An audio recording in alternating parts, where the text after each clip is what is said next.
এই গল্প যে কোনো সিনেমার চিত্রনাট্যকেও হার মানাবে, কারণ একসময় যিনি ছিলেন শাসক দলের গ্রাম পঞ্চায়েতের মহিলা প্রধান, সেই মহিলাই আজ পেট চালাতে কাজ করছেন দিনমজুরে।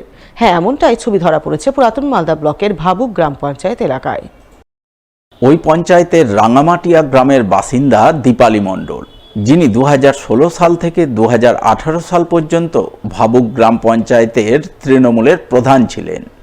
প্রধান হিসাবে তিনি সততার সঙ্গে কাজ করেছেন, বহু গরিব মানুষকে নানা রকম সরকারি সুযোগ সুবিধা প্রদান করেছেন, বহু মানুষকে সরকারি ঘর পাইয়ে দিয়েছেন, কিন্তু নিজে থেকেছেন ভাঙাচোরা বাড়িতে। সততার প্রতিমূর্তি এহেন মহিলার এখন দিন কাটছে চরম অসহায় অবস্থায়। তার স্বামী তাকে ছেড়ে গিয়েছেন বহু বছর আগে। একমাত্র ছেলে বিয়ে করে অন্যত্র থাকছে, আর দীপালি দেবীর দিন কাটছে বৃদ্ধ বাবার ভাঙাচোরা বাড়িতে চরম দুঃখ কষ্টে। পেট চালাতে কাজ করছেন দিনমজুরের। বর্তমানে পূর্ত দপ্তরের রাস্তায় ঠিকা শ্রমিক হিসাবে রাস্তা ঝাড়ঝাঁটা দেওয়া, নির্মাণ সামগ্রীর যোগান দেওয়া ইত্যাদি নানান কাজ করছেন।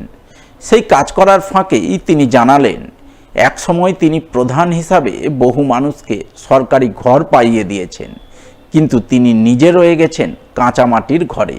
পাকা ঘরের জন্য বহুবার পঞ্চায়েতে আবেদন জানিয়েছেন, কিন্তু কোনো লাভ হয়নি, সরকারি ঘর মেলেনি। আমি 2 বছর প্রধান ছিলাম, কিছু পাইনি। কোন অঞ্চলের প্রধান ছিলেন? ভাবুক অঞ্চলের প্রধান ছিলাম। ভাবুক অঞ্চলের কোন দলের? টিএমসি দল। কতদিন কাজ করেছিলেন প্রধান হয়ে? 2 বছর। 2 বছর। তা আপনি লেবারি কেন করছেন? ওই যে ঘর বাড়ি কিছু নাই, ভাঙাচোরা ঘর বাড়ি আমার। বাড়িও নেই? না।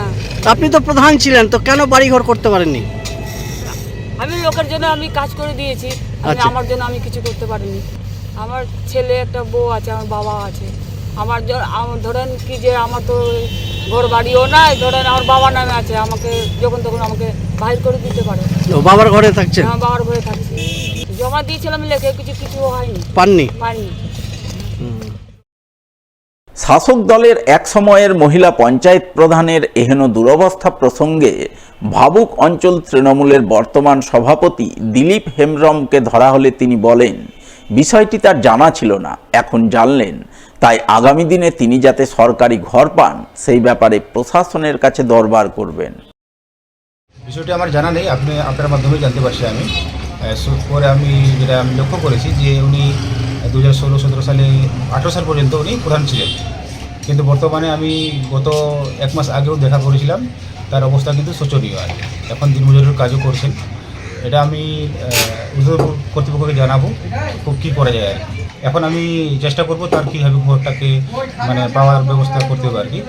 প্রয়োজন বলে বিডিওর সঙ্গে কথা বলতে হবে, উর্দু কর্তৃপক্ষের সঙ্গে কথা বলতে হবে। প্রায় একই কথা জানিয়েছেন ভাবুক গ্রাম পঞ্চায়েতের বিজেপির বর্তমান প্রধান প্রভুনাথ দুবেও। তিনি জানান, দীপালি দেবী ঘরের জন্য আবেদন জানিয়েছিলেন বটে, কিন্তু আবাস তালিকায় তার নাম আসেনি। আগামী দিনে তিনি যাতে সরকারি ঘর পান সেই ব্যাপারে তিনি প্রয়োজনীয় উদ্যোগ নেবেন। আমার পাড়ারই প্রধান উনি। আচ্ছা। আমার বাড়ির পাশেই উনি অ্যাপ্লাই করেছিলেন ঘরে, কিন্তু ঘর ঢুকেনি। পরিস্থিতি খারাপ, চায়ের দোকান করেন, ছোটো একটা চায়ের দোকান আছে, আর দিনমজুরের কাজ করেন। বর্তমানে এখন এই রোডের একটা কি ঝাড়াই কাজ হচ্ছে, ওটা দেখি আজকে আমি সকালে ঘুরতে বেরিয়েছিলাম, দেখি ঝাড়ঝাঁটা দিচ্ছে। আমার প্রচণ্ড খারাপ লাগছে। একটা প্রাপ্ত প্রধানের উনি ঘর বাড়ি পাক, ভালো হয় আমার জন্য। আমাদের আগে অ্যাপ্লাই করেছিলাম, আমাদের পুরো গ্রামবাসীর কিছু ঘর বাড়ির জন্য অ্যাপ্লাই করেছিলাম, এগুলো আসেনি আমাদের ঘরে বাড়ি, আমাদের হয়নি। আচ্ছা, ঠিক আছে, ওনারও ছিল, তো আসেনি। যেগুলো আমরা আজকে জানলাম মিডিয়ার মারফতে, বাড়ি ঘর আসেনি। আমরা এটা নিয়ে কালকে ভিডিও ম্যাডামকে বলবো যে উনি একটা ঘর পান। নবান্ন উৎসব পালনের প্রাক্কালে দীর্ঘ বহু বছরের ধর্মীয় ঐতিহ্য পরম্পরা মেনে এবারও মালদার হবিবপুর ব্লকের মানিকোড়া কালীমাতার পুজোয় ব্রতী হলেন গ্রামবাসীরা। মঙ্গলবার মানিকোড়া কালীমাতার মন্দিরে মহা ধুমধামে পুজো অনুষ্ঠিত হয়। পুজোয় ব্রতী হন মানিকোড়া সহ আশপাশের এলাকার গ্রামবাসীরা। পুজোয় ব্রতী এক গ্রামবাসী জানান, মানিকোড়া কালীমাতার মূল পুজো হয় দীপান্বিতা অমাবস্যায়। তবে আমন ধান কাটার পর সেই চাল দিয়ে নবান্ন উৎসব পালন করার প্রাক্কালে গ্রামবাসীরা মানিকোড়া কালীমাতার পুজো দেন। দীর্ঘ বহু বছরের ধর্মীয় রীতিরেওয়াজ মেনে আজ সেই পুজো হচ্ছে। কাছে পিঠের ভক্তরা মায়ের পুজো দিতে এসেছেন। পুজো দেওয়ার পাশাপাশি কেউ কেউ পাঁঠা বলিও দেন।